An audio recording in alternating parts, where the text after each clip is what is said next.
कहते हैं इतिहास में जो गलतियां हुई जीवन में उन्हें सुधारने का एक मौका जरूर मिलता है। भारत को भी वो मौका मिला, लेकिन 70 साल से शासन की गद्दी पर बैठी कांग्रेस ने अपनी उस गलती को सुधारना जरूरी नहीं समझा। वही जब पीएम मोदी सत्ता में आए तो उन्होंने भारत के माथे से 370 के इस कलंक को मिटाने का काम किया। हिंदुओं को फिर बसाने की कोशिश की, उन्हें जम्मू कश्मीर की उन्हीं वादियों में खुलकर जीने का मौका दिया। लेकिन कांग्रेस एक बार फिर अपनी उसी जहरीले सपनों के साथ मैदान में है। कांग्रेस के एक बार फिर भारत में वही इतिहास दोहराना चाहती है। हिंदुओं के खून से एक बार फिर कश्मीर की घाटी को रंगना चाहती है, जिसके लिए उसने फारूक अब्दुल्ला की पार्टी एनसी के साथ गठबंधन किया है, ताकि कांग्रेस मेजॉरिटी में आकर जम्मू कश्मीर में एक बार फिर धारा 370 को ला सके।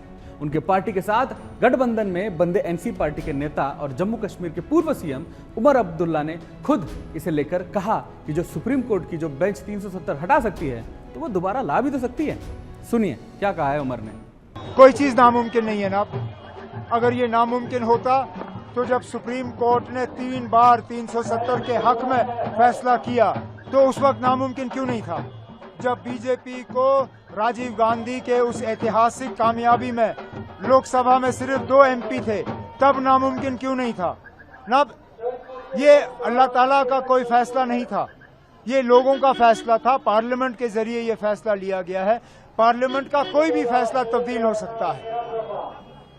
सुप्रीम कोर्ट का फैसला अगर 5 जजों ने आज 370 हटाने के हक में पाया है, क्या ये मुमकिन नहीं है कि कल 7 जज का बेंच बैठेगा और वो 370 के हक में दोबारा अपनी राय जो है वो वहां पे देंगे?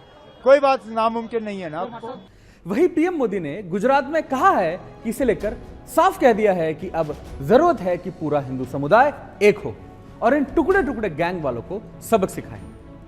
आप लोगों ने सुना होगा, अब ये लोग मिलकर कह रहे हैं कि जम्मू कश्मीर में आर्टिकल 370 को वापस ले आएंगे। ये लोग जम्मू कश्मीर में 2 संविधान, 2 विधान का नियम फिर लागू करना चाहते हैं। तुष्टीकरण के ये लोग किसी भी हद को पार कर रहे हैं। नफरत से भरे हुए लोग भारत को बदनाम करने का कोई मौका नहीं छोड़ते। अभी हमारे कश्मीर में भी चुनाव चल रहा है। राहुल बाबा वहां गए और उमर अब्दुल्ला के साथ समाधान किया। इनका एजेंडा क्या है? हम सारे आतंकवादियों को चुनाव के बाद छोड़ देंगे, हम पाकिस्तान के साथ वार्ता करेंगे, हम टेररिज्म के लिए जो प्रतिबंधित संस्थाएं करी है उस पर से प्रतिबंध हटा लेंगे। ए राहुल बाबा, सुन लो हमारी बात। ऊपर नरेंद्र मोदी बैठे हैं, नीचे भी आपकी सरकार नहीं बनी है। जब तक भारतीय जनता पार्टी है, कश्मीर के ऊपर आंख उठाकर कोई देख नहीं सकता मित्रों, देख नहीं सकता। अब सवाल उठता है कि कांग्रेस धारा 370 आखिर क्यों लाना चाहती है, और अगर जम्मू कश्मीर में 370 फिर से लागू होता है तो क्या होगा? दबी जुबान से कांग्रेस और उसके साथ ही कश्मीर 370 बाहर करने का जो षड्यंत्र कर रहे हैं, उसके पीछे की सोच क्या है, आइए अब आपको हम फिर से ग्राफिक्स के जरिए बताने की कोशिश करते हैं। अब आप देखिए कांग्रेस का 370 वाला राष्ट्रद्रोही प्लान और षड्यंत्र क्या है। सत्ता का लालच। 370 के संबंध में झूठे वादे बयानों से किसी तरह सत्ता हथियाना चाहती है, यानी पावर में वापस आना चाहती है। फिर एनसी से गठबंधन, जम्मू कश्मीर को फिर से अशांति और आतंकवाद के दौर में धकेलने की इसमें कोशिश की जा रही है ताकि इनको पॉलिटिकल फायदा हो। फिर पाकिस्तान का भला, ये कहीं ना कहीं इनकी सोच है। दोबारा से पाकिस्तानी आतंकवादियों को घुसपैठ और हमलों का मौका देना, ये इनकी कहीं ना कहीं चाल है।